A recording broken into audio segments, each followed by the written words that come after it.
What is up, guys? It is the Blue Bloods here, man. We're recording real late here on the Blue Bloods. I had to let all these games wrap up. We had so much awesome week two action. This is going to be a weekly show. We were going to drop it at like 10 p.m. on Saturday, but there were still so many games going on. So what we'll do, this will be a episode that drops at 11 a.m. Central Time on Sunday. So turn on your post notifications, put it in your calendar, do whatever you have to do. We will have our week, whatever it is, instant reaction drop at 11 a.m. Central Time on Sunday. We'll run through the games quickly, kind of give my brief thoughts and breakdowns of the game, and then we'll still release in-depth breakdowns Sunday night, Monday as well on some of the bigger games. And if you're tuning in, we already dropped our Ohio State Oregon reaction. That's why you don't see it on my right. We've already broken that down in depth. Go check it out. It's on our week two content playlist and or one of the, I believe, our last video we posted. So you could check that out there if you're looking for that. Also, if you're new, man, go ahead and hit that subscribe button. But let's get right into it. We're going to start in Fayetteville. Arkansas made a statement tonight, guys. 40-21 victory over the Texas Longhorns. And it really wasn't ever close. I mean, I believe they raced out to like a 16-0 lead over the Longhorns. They made Hudson Card look terrible. He gets benched for Casey Thompson. And let me just say this. Arkansas, yes, they look, bad in like whatever the first half last week. This team's legit. And watching Texas A&M struggle today, watching LSU look abysmal in their first game against UCLA, Arkansas could be right there in the 4-3 range right now in the SEC West, realistically. I mean, they've played good. Sam Pittman has this team balling. And this team was, a play or two from winning a few games last year, which they should have. They definitely should have beat Auburn. They were a better team than Auburn last year, might still be this year. That's another team they could finish ahead of. But for me, Sam Pittman has this team playing lights out, especially on the defensive side of the ball, in which that's where Texas was supposed to shine. When I did my preview, I had one Arkansas fan was talking about how Arkansas could pull this off, and the Texas fans were just coming after him so hard, saying, you can't do this, that. They shut down the Texas offense. And I want to say, I understand KJ Jefferson might not be an elite passer. He was 14 for 19, 138, and a pick. He's a playmaker with his legs, so let me just say that. And he can make enough throws down the field to get this offense moving, and then they can lean on the run game to get them there. Arkansas rushed for 333 yards on the Texas Longhorns. They won both line of scrimmages on both sides of the ball. They had the more efficient and just a overall better playmaker at the quarterback spot. Their defense was better in all aspects. Their secondary is legit. Catalan, or I believe it was Catalan, the safety for Arkansas, one of the best defensive backs in the country. The D-line was everywhere. Their linebacking unit is experienced and they're so disciplined. They're always in the right spot. The execution for Arkansas is what I'm so impressed with. And then also, I've been to Fayetteville for a game, and I tell everyone it's one of the most underrated environments in the entire country.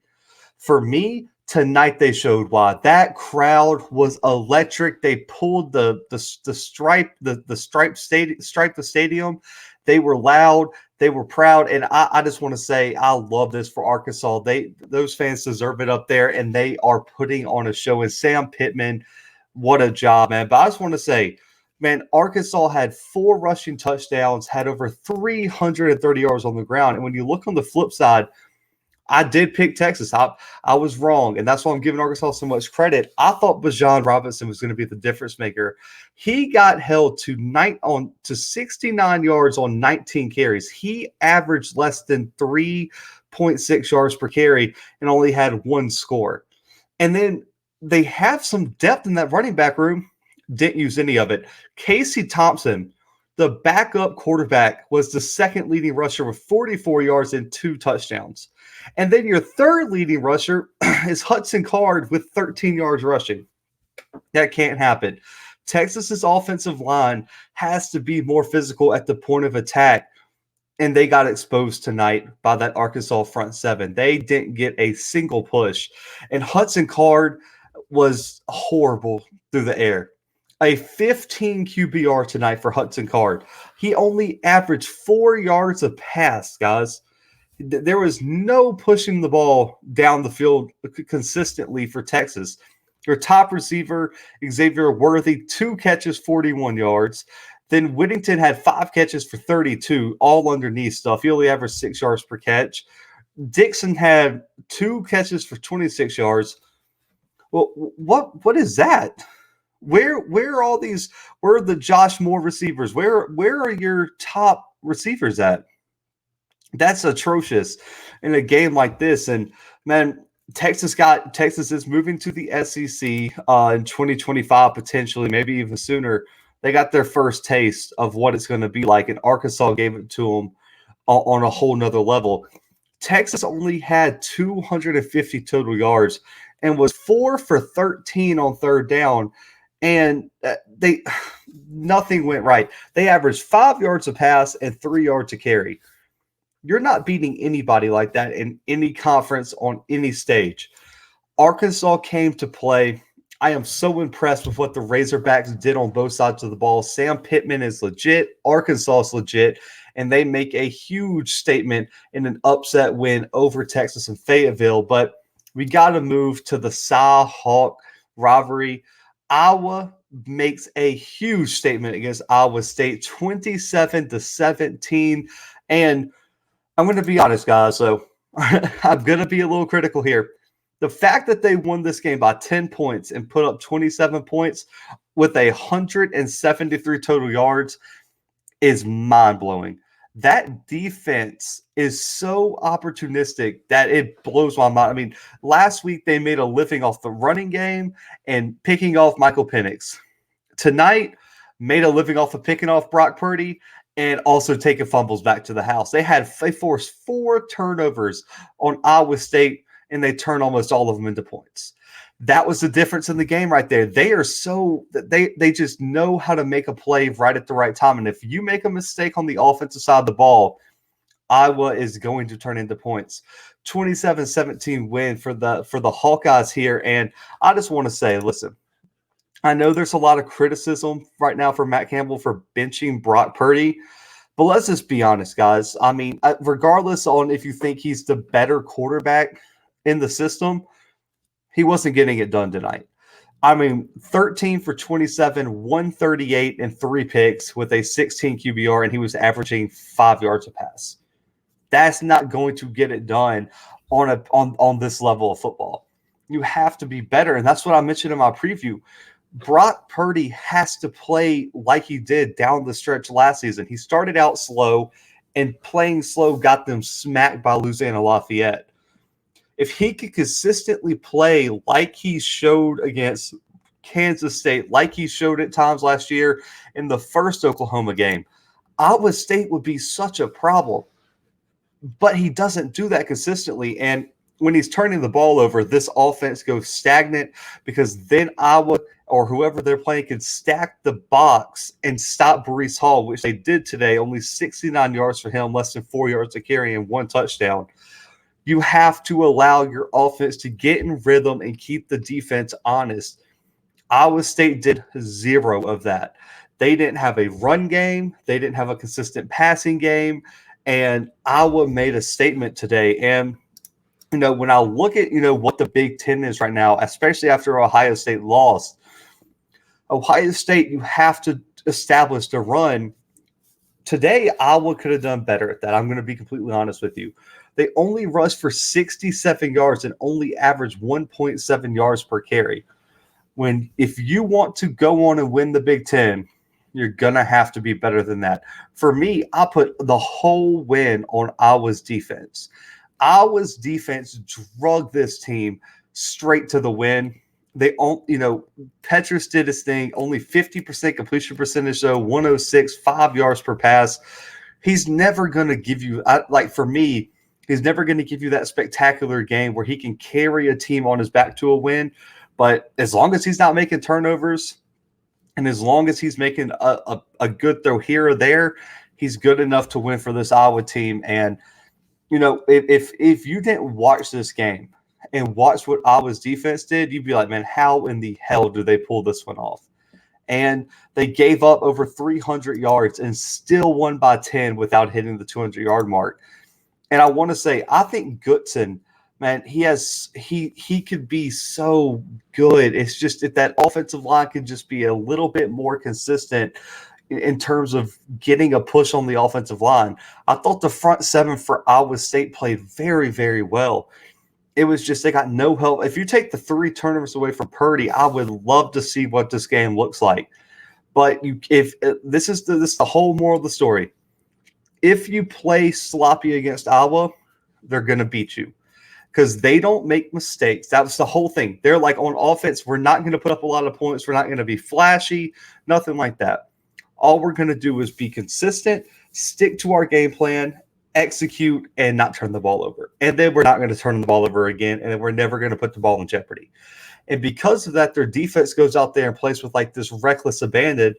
And if you start turning the ball over, Iowa's going to run away with the game. That was it.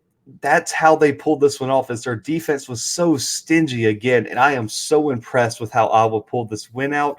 They're probably going to move up even more. They're probably going to be a top 8 team come tomorrow.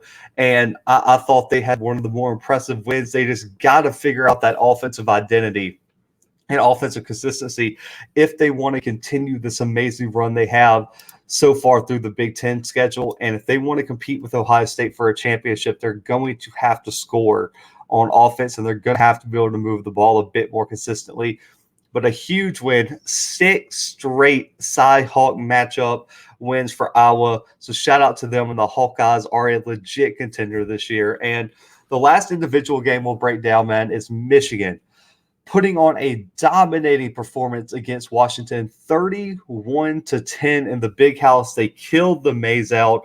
The all-blue uniforms look sick. I wish they would have done all maize uniforms, but I'll digress. But they did exactly what I said. He had to run the ball, and they ran it right down Washington's throat. Corum, 21 carries, 171, and 3 touchdowns. He averaged over 8 yards per carry. He was unstoppable. Haskins, 27 carries, 155 and the touchdown, averaged almost 6 yards per carry. This team ran for 343 yards on the Huskies. Anytime you do that, it's going to be a win. And for Michigan, they knew their wide receiving core was depleted. They knew that K. McNamara probably wasn't going to be able to carry this team against a very talented Washington secondary. So what did they do? They put it on the ground 56 times, and Washington, regardless of how many times they stacked the box, couldn't do anything about it. Michigan had 44 yards passing. K. McNamara averaged 2.9 yards per pass. And they won by 21 points, and it was just running away with it.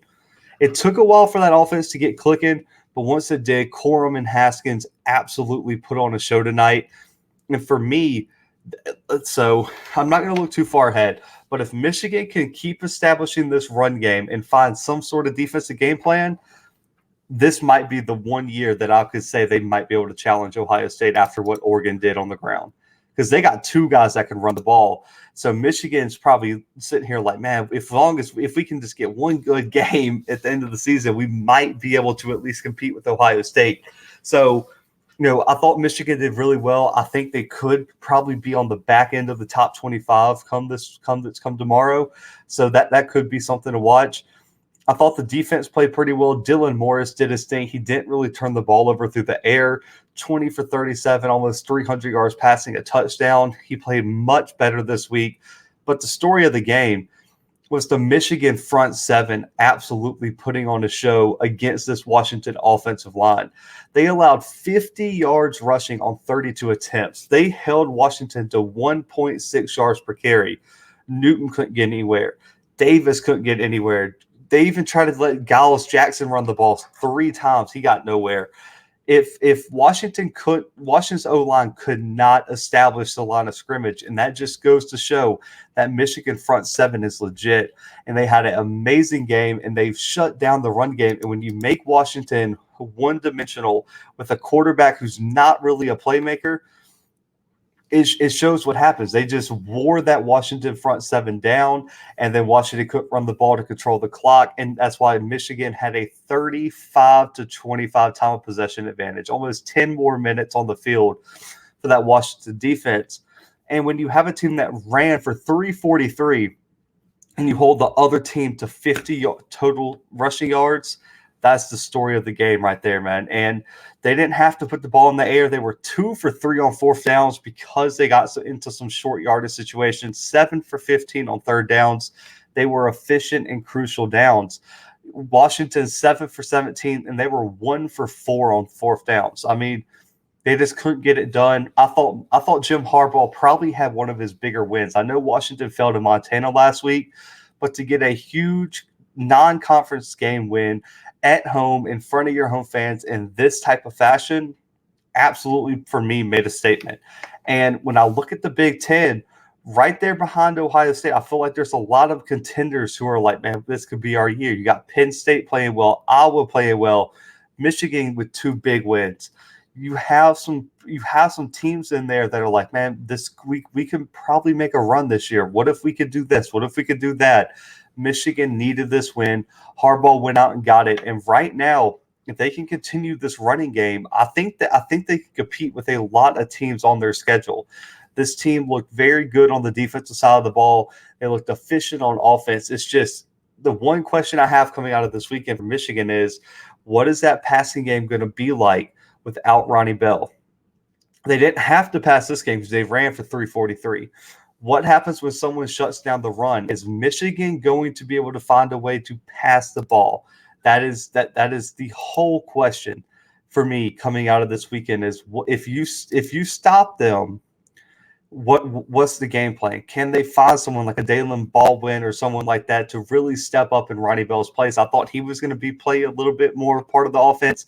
He wasn't targeted, but they really didn't throw the ball that well.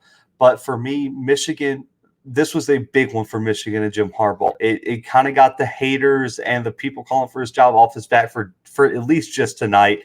And if he can get a few more wins under his belt and, aim for a 10-2 season, aim for a 9-3 season, that would be perfect. And this year looks like their strength is Ohio State's weakness. So this could be the first year they can make that matchup at the end of the year.